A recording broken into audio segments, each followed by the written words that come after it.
কত বড় মুত্তাকি ছিলেন সাইয়েদনা ওমর ফারুক।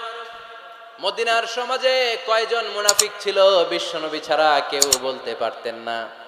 বিশ্বনবী কোন সাহাবীকে মুনাফিকদের লিস্ট দিয়ে যান নাই একজন সাহাবী ছাড়া। দেখি কেউ বলতে পারেন কিনা ওই সাহাবীর নাম কি নাম? হুযায়ফা ইবনুল ইয়ামান রাদিয়াল্লাহু তাআলা আনহু। ওনাকে বলা হতো সাহিবু সিররি রাসূলিল্লাহ, আল্লাহ রাসূল সাল্লাল্লাহু আলাইহি ওয়াসাল্লামের গোপন তথ্যের ধারক বাহক। সুবহানাল্লাহ পড়বেন না? বিশ্বনবী ইন্তেকালের আগে মদিনার সমাজে মোট কয়জন মুনাফিক আছে এই তথ্য আবু বকরকে বলেন নাই, ওমর রাদিয়াল্লাহু তাআলা আনহুকে বলেন নাই, উসমান রাদিয়াল্লাহু তাআলা আনহু, আলী রাদিয়াল্লাহু তাআলা আনহু, আশারাতুল মুবাশশিরিনা বিল জান্নাহ কোন সাহাবীকে বলেন নাই। শুধুমাত্র কেবলমাত্র একমাত্র হুযায়ফা ইবনুল ইয়ামান রাদিয়াল্লাহু তাআলা আনহুর কাছে মুনাফিকদের লিস্টে বিশ্বনবী দিয়ে গিয়েছেন। সুবহানাল্লাহ পড়েন। মদিনায় কারা কারা মুনাফিক কেউ জানতো না হুযায়ফা ছাড়া। কে ছাড়া? নামটা আজকে মুখস্থ করেন যাতে অন্য কোনো ওয়াজে কেউ জিজ্ঞেস করলে বলতে পারেন। মুনাফিকদের লিস্ট যে সাহাবীর কাছে বিশ্বনবী দিয়ে গিয়েছিলেন, সাহাবীর নাম কি? নাম নামটা কেমন লাগে? ভাল লাগে? অনেকে আমারে জিজ্ঞেস করে, হুজুর আমার ছেলে হবে আগামী মাসে, একটা নাম দেন। নাম দিয়ে দিলাম হুযায়ফা। যাদের হবে ছেলে, এলাকায় যাদের নেক্সট কয়েক মাসে ছেলে হবে, খালি হুযায়ফা চলবে। কি চলবে? ভাল লাগে? নামটা ভাল লাগে? রাইখেন, অনেক সুন্দর নাম। উনি জানতেন মুনাফিক কারা। দেখেন ওমরে ফারুকের তাকওয়ার লেভেলটা কত হাই। ওমরে ফারুক একদিন হুযায়ফা রাদিয়াল্লাহু তাআলা আনহুর কাছে গেলেন, যে বললেন, হুযায়ফা, বিশ্বনবী ইন্তেকালের আগে মুনাফিকদের নামের লিস্টটা কারো কাছে দেয় নাই, আমার জানা নাই, সাইয়েদনা আবু বকরের জানা নাই, কোন সাহাবীর জানা নাই তুমি ছাড়া। আমি তোমার কাছে জানতে চাই, আমি ওমরের নামটা ওই মুনাফিকদের খাতায় আছে কিনা আমার একটু বলো। আমার ওমরের নামটা ওই মুনাফিকদের লিস্টিতে একটু আছে কিনা, নামটা একটু বলো। যদি থাকে আমি ভালো হয়ে যাব, আমি নেফাকি দূর করে পাক্কা মুমিন হতে চাই। আমার নাম যদি মুনাফিকের লিস্টে থাকে আমি তো শেষ। হুযায়ফা চোখের পানি ছেড়ে দিয়ে বলে, আমিরুল মুমিনিন, কেমন প্রশ্ন করলেন আপনি? আপনি বিশ্বনবীর শ্বশুর, এই উম্মতে আপনার পজিশন 3 নাম্বার। আপনারে মুনাফিকরা ভয় পায়, শয়তান আপনারে ভয় পায়।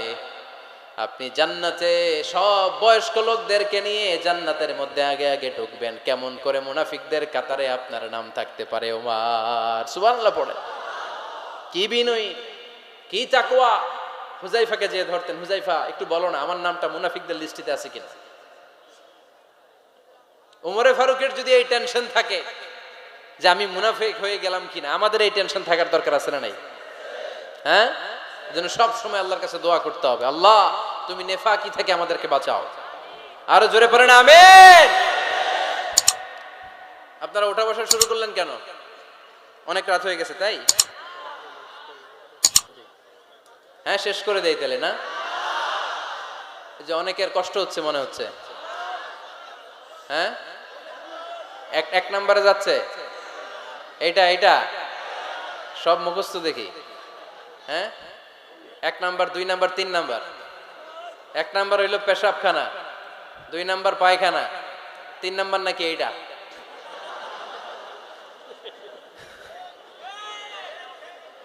আছে না নাই? না। সিগারেট কোন মুসলমান খেতে পারে? সিগারেট হয় টোবাকো প্ল্যান্টস থেকে, তামাক পাতা। ফরিদপুরে চাষ হয় নাকি? হয়। কোন থানায় হয় বেশি? হ্যাঁ, তামাক ক্ষেত যারা দেখছেন কোন বেড়া লাগানো লাগে? কারণ ছাগলেও মুখ দেয় না। তো যেটা ছাগলে খায় না এটা কোনো মুমিন বান্দা খাইতে পারে? তো খান কেন এগুলো, পচা জিনিস? হ্যাঁ, এই পৃথিবীতে বিড়ি আর সিগারেটই একমাত্র খানা যেটা টয়লেটে ঢুকে খাওয়া যায়, তাই না? পৃথিবীতে সিগারেট আর বিড়ি একমাত্র খাবার। রাগ করবেন না যারা খান, রাগ করেন না। আবার একটু কমন সেন্সটা কাজে লাগানোর জন্য, চিন্তার জন্য বলতেছি। এটাই পৃথিবীর একমাত্র খাবার যেই খাবারের গায়ে এই খাবারের বদনাম লেখা থাকে, স্মোকিং কজেস ক্যান্সার। ধূমপান কর্কট রোগের কারণ, ধূমপান স্বাস্থ্যের পক্ষে ক্ষতিকারক, লেখা থাকে না? আচ্ছা ধরেন ফরিদপুরের একটা কোম্পানি নতুন চানাচুর বের করছে, ওই চানাচুরের গায়ে লেখা এই চানাচুর খাওয়ার 1 ঘন্টার মধ্যে বমি শুরু হবে আর ডায়রিয়া হবে। খাবেন? কি কইবেন? তুই খা। দোকানদারে কি কইবেন? তুই খা, তোর বমি হোক, তোর 14 গোষ্ঠীর ডায়রিয়া হোক, আমি টাকা দিয়ে এগুলো কিনবো না, ঠিক কিনা? কারণ এই প্রোডাক্টের গায়ে এই প্রোডাক্টের বদনাম লেখা, এটা আমরা কিনবো কেন? কিন্তু সিগারেটের উপরে সিগারেটের বদনাম লেখা থাকার পরেও আমরা খাই, টয়লেটে বসে খাই। আহা, এটার মধ্যে একটা পয়জন আছে, এটাকে বলে স্লো পয়জন, নিকোটিন। এটা আপনার লাং, ফুসফুসকে শেষ করে দিবে, স্লো পয়জন। সিগারেট খাওয়া অনেকটা আত্মহত্যা শামিল। বিষ খেলে সাথে সাথে মরে, সিগারেট খেলে ধুকে ধুকে মরে। আর সিগারেট থেকে হিরোইন, গাঁজা, ফেন্সিডিল, ইয়াবা, ম্যারিজুয়ানার পথে মানুষ পথ বাড়ায়, পা বাড়ায়, তাই না? এগুলো খাবেন না। ওয়ালা তুলকু আইদিকুম ইলা তাহলুকা, নিজে নিজেকে স্বেচ্ছায় ধ্বংসের দিকে ঠেলে দিও না। জীবনটা অনেক সুন্দর, জীবনটা অনেক রঙিন, আল্লাহর দেয় জীবনটাকে উপভোগ করার দরকার আছে না নাই? এই জন্য সিগারেটকে এই ফরিদপুরের প্রোগ্রাম থেকে আমরা আজকে নো বলে দিলাম। কি বলে দিব? আওয়াজ করে সবাইকে আমরা সবাই একসাথে বলবো, সিগারেটকে কি বললাম? মনে থাকবে না? মাহফিলের প্যান্ডেল থেকে বাইর হয়ে আবার ইয়েস, হ্যাঁ না, ইয়েস করা যাবে না। সিগারেটকে কি বললাম? নো। ওমর ফারুক রাদিয়াল্লাহু তাআলা আনহু, আমাদের সুপার হিরো, আমাদের সবাই বলেন আমাদের, উনি কত বড় সুপার হিরো শুনেন। উনি জুমার খুতবা দিচ্ছেন। কি দিচ্ছেন? মসজিদে নববীতে। খুতবার মাঝখানে হঠাৎ বললেন, ইয়া সারিয়াতাল জাবাল, ইয়া সারিয়াত ইবনে জানিমিল জাবাল। এই কথা বলেই আবার খুতবা দিতে শুরু করলেন। ওনার এই ইয়া সারিয়াত ইবনে জানিমিল জাবালের সাথে আগের কথারও কোনো মিল নাই, পরের কথারও কোনো মিল নাই। জুমার নামাজের পর মুসল্লি সাহাবারা ধরলেন, বললেন, ইয়া আমিরাল মুমিনিন। খুতবার মাঝখানে হঠাৎ করে ইয়া সারিয়াত ইবনে জালিমিল জাবাল বলে আপনি চিৎকার করলেন কেন? আপনার এই বাক্যের সাথে আপনার খুতবার আগের বাক্যের কোনো মিল নাই, আপনার খুতবার পরের বাক্যেরও কোনো মিল নাই।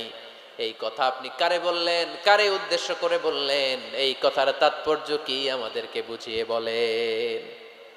ওমর ফারুক বললেন, আমি যখন খুতবা দিচ্ছি আমি দেখতে পেলাম ওই যে কয়েক মাস আগে আমি আমার মুসলিম সেনাবাহিনী পারস্যে আক্রমণের জন্য পাঠিয়েছি, বর্তমান ইরান, ইরানের ওই বিশাল এলাকাতে পারস্যে আমি আমার ব্যাটালিয়ন পাঠিয়েছি। আমি হঠাৎ করে দেখতে পেলাম আমার মুসলিম বাহিনীর সেনাপতি যুদ্ধের এক পর্যায়ে তার ডানে আছে উপত্যকা, বায়ে আছে পাহাড়, সে পাহাড়ি রাস্তা ছেড়ে দিয়ে উপত্যকার দিকে যেতে শুরু করেছে। আমি দেখতে পেলাম আমার মুসলিম বাহিনী যদি উপত্যকার দিকে ছুটে বেড়ায়, কাফির মুশরিকরা আমার মুসলিম বাহিনীকে কচুকাটা করে ফেলবে। তাই আমি এখান থেকে তাদেরকে কমান্ড দিয়ে বলেছি, ইয়া সারিয়াতাল জাবাল, উপত্যকার দিকে নয় পাহাড়ের দিকে যাও, তাহলেই তোমাদের বিজয় নিশ্চিত হয়ে যাবে। উপত্যকার দিকে যেও না, ইলাল জাবাল, ইলা সারিয়াতিল জাবাল, পাহাড়ের দিকে ছোট। সাহাবারা অবাক, ঘটনা কি? উনি বসে আছেন মদিনায় মসজিদে নববীর মিম্বারে দাঁড়িয়ে, উনি যদি ইয়া সারিয়াতাল জাবাল বলে, এটা কি ইরানে যাবে নাকি? ও মিয়া, তখনকার সময়ে বর্তমানের মতো মোবাইল ছিল নাকি? ইন্টারনেট ছিল নাকি? কিছু ছিল? খালি মুখে আমি যদি বলি ইয়া সারিয়াতাল জাবাল, এটা ইরানে যাবে? ইন্ডিয়ায় যাবে? ঢাকায় তো যাবে না, ফরিদপুর শহরেই তো বসবে না, ঠিক কিনা? কিন্তু এটা আমিরুল মুমিনিন, বিশ্বাসী সাহাবারা বিশ্বাস করে নিল। কিছু মুনাফিক ছিল, এরা কয় না, ঝামেলাস, এটা তো সম্ভব না। এক কাজ করি, এই সেনাপতি যখন বিজয়ী বেশে মদিনায় ফিরে আসবে, এরা আমরা ধরবো। এরা দিন গুনতে লাগলো, এই সেনাপতি মুসলিম বাহিনী নিয়ে পারস্য জয় করে কবে ফিরে আসবে।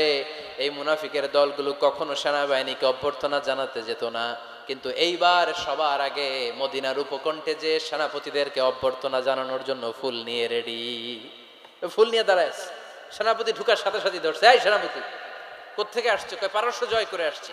কয় এমন এমন দিন, জুমার দিন দুপুর বেলা যুদ্ধের মাঝখানে আমিরুল মুমিনিনের কণ্ঠের কোন কথাবার্তা শুনছো নাকি? সেনাপতি অবাক, কয় তোমরা জানলা কেমনে? শুনছি তো। সুবহানাল্লাহ পড়বেন না? আমরা যুদ্ধে একটা ভয়ঙ্কর অবস্থার মধ্যে ছিলাম। পেছন থেকে শত্রুরা আমাদেরকে আক্রমণ করতে শুরু করে দিল। ডানে যাব না বায়ে যাব, সামনে যাব নাকি পেছনে যাব, রাস্তা খুঁজে পাচ্ছি না। ডান দিকে ছিল আমাদের উপত্যকার রাস্তা, বাঁ দিকে ছিল পাহাড়ি পথ। আমরা সোজা পথ হবে মনে করে উপত্যকার দিকে ছুটতে আরম্ভ করলাম। হঠাৎ করে আমিরুল মুমিনিনের কণ্ঠ বজ্র কণ্ঠে আমার কানের মধ্যে ভেসে আসলো। আমার মনে হলো আমিরুল মুমিনিন কেমন যেন আমাকে কমান্ড দিচ্ছেন আর বলছেন, ইয়া সারিয়াতাল জাবাল, ডান দিকে উপত্যকার পথে নয়, তাড়াতাড়ি পাহাড়ের দিকে সৈন্যবাহিনী নিয়ে উঠে যাও।